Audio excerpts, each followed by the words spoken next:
احتمالاً تا به حال در مورد غذاهای خوشمزه و خوش‌طعم شنیدین، اما به سمی‌ترین غذاهای دنیا فکر کردین؟ بله، درست شنیدین. غذاهایی وجود دارن که اگر به اشتباه تهیه یا مصرف بشن میتونن به شدت خطرناک، فلج کننده و کشنده باشن. چون که ویدیو رو لایک کردید، توی این ویدیو میخوام 5 تا از سمی‌ترین غذاهای دنیا رو براتون باز کنم. اولین چیز فوگو یا ماهی بادکنکیه. زیستگاه اصلی این ماهی آسیای شرقی، به ویژه ژاپن. البته توی دریای خلیج فارس و همین جزیره قشم خودمون من این ماهی رو دیدم. این گونه دریایی با وجود خطر و سم کشنده‌ای که داره، یکی از لذیذترین غذاهای ژاپنیه. این ماهی چون سم کشنده تترودوتوکسین رو توی بدنش به ویژه کبدش داره، یکی از خطرناکترین غذاهای دنیا محسوب میشه. تترودوتوکسین در مقایسه با سیانید 1200 برابر سمی‌تره و به این صورت عمل میکنه که کانال سدیم رو مسدود کرده و اعصاب بدن انسان رو فلج میکنه و حتی منجر به مرگ آدم میشه.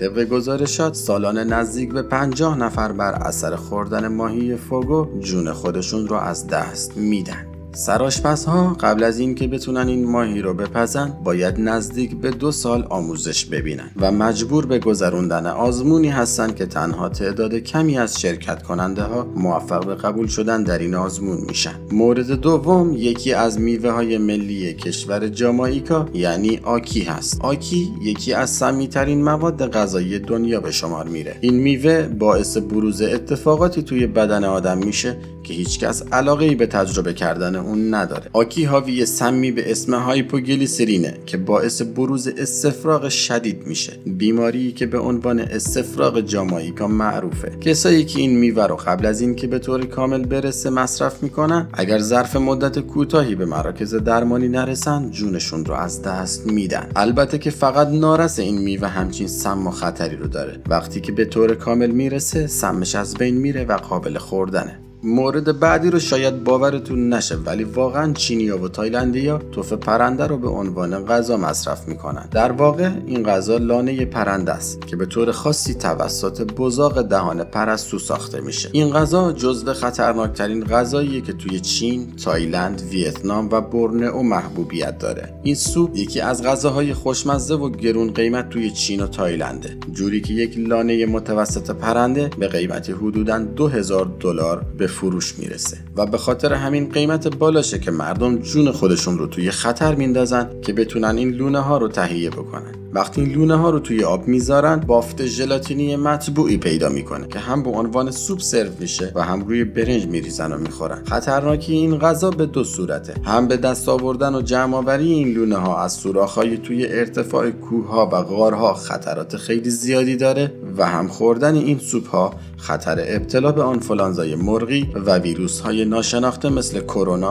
و ویروس‌های جدید رو داره. کاساوا غذای بعدیه که میخوام بهتون معرفیش کنم. ریشه کاساوا یکی از مواد غذایی محبوب در کشورهای برزیل، تایلند و اندونزیه که طرفداران زیادی رو توی این کشورها داره. قبل از مصرف کاساوا باید به طور کامل پوستش گرفته و توی آب جوش داده بشه. کاساوای خام دارای مقادیر زیادی از سم سیانیده که بدن میتونه اون رو به پراکسید هیدروژن تبدیل کنه که در واقع باعث کشته شدن انسان میشه. و ویدیو رو با مورد آخر یعنی هاکارل به پایان میرسونیم.